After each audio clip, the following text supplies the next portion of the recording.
Hey everybody, just wanted to do another little fight breakdown for you guys.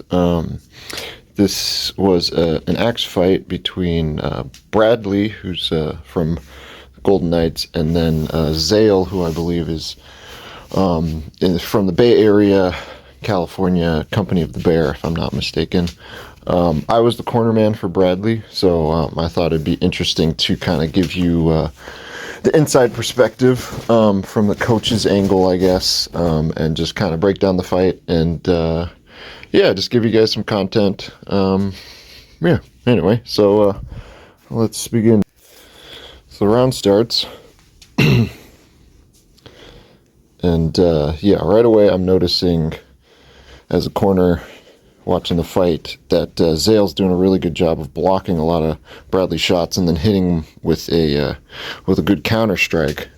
So clearly Zale has the experience advantage at range. So my first thought is, okay, and then the big miss. I'm thinking, we're not gonna beat this guy in his game. This isn't a duel. This is a pro fight. Good push off by Bradley there. So I'm thinking we just got to make it ugly. We got to make it a fight, And Bradley, I saw shades of him having success in that, close range fight. And so, that's the direction I'm thinking when he comes into the corner. But he's doing a good job, all things considered, being so new compared to Zale. And then he got disarmed, and that's, you lose some points for getting disarmed as well. So I'm a little worried right now in the corner, but I know Bradley's he's a tough cookie. Another good. And I saw that. So in the corner, after that round, I just noticed, we're not going to win trying to go for points. So I just told him, just get into punching range. You're wearing a helmet. He's not going to knock you out. Just get in there and make it ugly. Wrestle. Push him around. You've got the height advantage, just throw punches. And credit to Bradley, he's an excellent fighter. Not every fighter is good at listening, but Bradley definitely listened to instructions well. And as you'll see in the second round, he takes my advice and does a great job. So round starts, and they're kind of shoving, and then double jab and just beautiful work. Did exactly what I was telling him. Just get in his face. Don't let him lure you into a tit for tat kind of fight. Just push in. Take a block, eat a shot, and just push in and make it ugly. Good shot from Zale right there, and then boom. And here, Bradley just just starts pummeling him. And if you notice.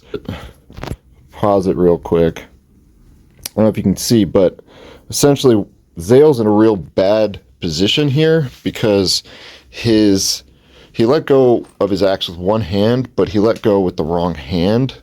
And so the axe head is all the way on the ground, if you can see right there, and the heavy end is on the ground. So for him to pull that axe all the way back up to be able to defend himself from that position while he's getting pummeled is basically nullifies that arm until he can figure out a way to lift that heavy axe back up.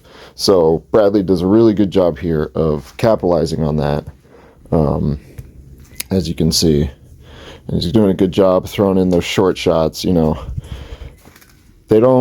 look like much, but you add them all up and they all score points. And then here, Zale does a good job showing his experience getting that takedown.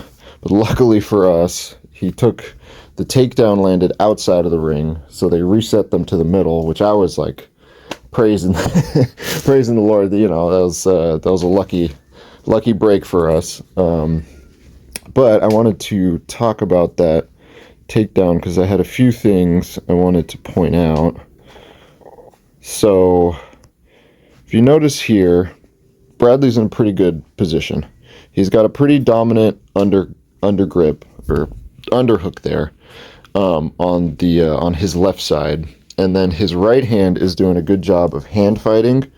And right here, he can potentially throw uppercuts. He can shove his fist in the crook of the elbow, you know, in the pit of the shoulder, you know, place it on the hip, prevent him from coming in. So that hand is, you know, doing a lot. And, you know, to borrow a principle from chess, you know, you want all of your pieces to be active. You want all of your pieces to be active. And your pieces in a fight would be your hands and your legs. So right now, Bradley's got all of his limbs being active. His feet are applying good pressure. He's trying to kind of mess with the position of Zale's feet there. But then see how he kind of turned a quarter turn out, and now his right hand that was doing a good job of posting and framing is now kind of not really doing anything, and it allows an opening for Zale to then shoot his hips through and push him over, you know, going for the leg sweep here. So Bradley could have just stayed in this position here, and just kind of kept pummeling him and made him think about the position. But then by circling out, you see, it creates that window, and credit to Zale, he jumped on it immediately. This was a great, perfectly timed takedown. Really good job by him, you know, showing his experience. But that became available because Bradley made the mistake of turning to that side. And it's not bad to turn to that side, but generally speaking, when you're doing that, you're kind of trying to throw them over their heels, you know, towards their back, but he's against the list, so that prevents a lot of those attacks. So kind of going around to the side when you're up against the rail like this, it can get you in bad positions, just like so. And yeah, so I'm not a grappling expert by any means, but you know, these are just fundamental things: using your frames, keeping position, don't create openings for your opponents to capitalize on. So back to reset, good kick hit combo from Zale, and here a beautiful duck from Zale, again showing some experience. And then here is another point right here. You see Zale's posture there.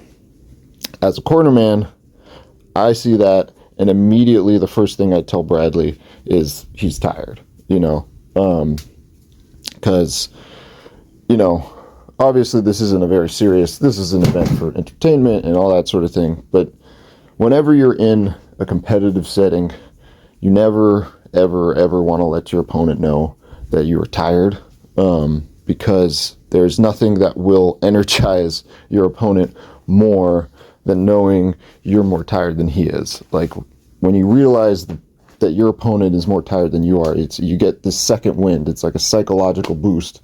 And so that was a dead giveaway for me. So I was yelling at Bradley, like, look, you're younger, you're bigger, you've got more energy, he's got experience, just be careful in the grappling, don't take any unnecessary risks, like, keep your frame strong. I was basically telling him, you know, what I was mentioning before about keeping your post, keeping your frames, keeping a good position, keeping your legs in a good position, and just always maintaining good positional grappling, and you can avoid a lot of silly mistakes.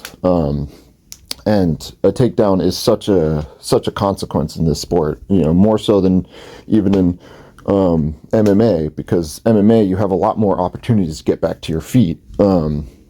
And this, when you get taken down, it's so hard to get back up. So I just was telling him, keep the boxing pressure, keep him in boxing range, keep him at hand distance, and just, you know, post in his shoulder, in his chest. Don't let him close that distance, and just land shots on him. You've got longer arms, you know, you've got the reach, you've got the energy, so just go in there and make it ugly. So yeah, anyway, let's watch the last round. So it was 1-1 apiece. So this was the deciding factor. Good shot from Zale. Bradley's going in. I'm yelling at him, just, you know, just get in there and punch, and, you know, don't play this game with him, because he's good when it comes to the range. And so again, Bradley, listening to directions, doing a great job, coming in, and I'm yelling at him to keep that frame, keep that right here. If you see where his, let me get a better shot, but he's keeping that, his left gauntlet and his left frame in the pit of Zale's elbow, which then prevents Zale from advancing his position. And, you know, just basic positional grappling, like, you never want your opponent's grips to be in your territory. You know, if someone has a headlock, someone has a deep underhook or a deep overhook, you know, you never want that. And if they are achieving that, you want to get rid of that as soon as possible. But keeping your frames up and just keeping very simple but effective positional grappling, you can stop a lot of silly mistakes and easy advantages that your opponent can capitalize on. So I'm a big fan of that. Again, I'm no expert, but I just like to share what I know. And so I'm yelling at him to keep those frames, and he's doing a good job at that. And I think he told me afterwards what happened. He was throwing knees, and then Zale went to try and grab his knee, and then Bradley did a good job of just clamping down on the gauntlet. And that's another thing about armor, is sometimes the armor can get caught on stuff, and you can take advantage. So he just, you know, we got front row seats, best seats in the house to this pummelage, and so he finally gets his hand free. But again, these were all, you know, exhibition matches, all for fun, but I thought it'd just be fun to share, you know, the experience of being in someone's corner and trying to help them, you know, win a fight with a tough opponent. You know, credit to Zale. He's a strong, capable fighter, and yeah. So anyway, win to Bradley. I was really stoked about that. Bradley did an amazing job of you know, listening to directions and yeah, just doing what he needed to do to get the win. So yeah, credit to everybody. Awesome show, awesome event. Wanted to bring this content to you guys. Hope you enjoy it. All that good stuff, like, subscribe, YouTube algorithm stuff.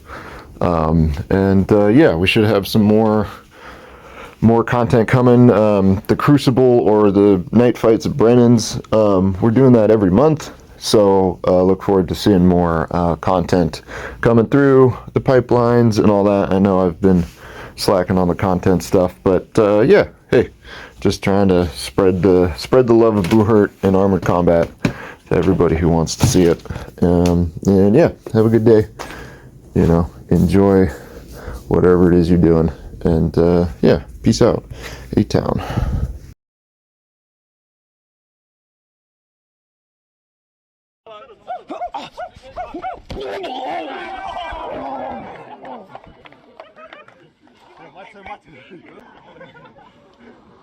Oh, hell no.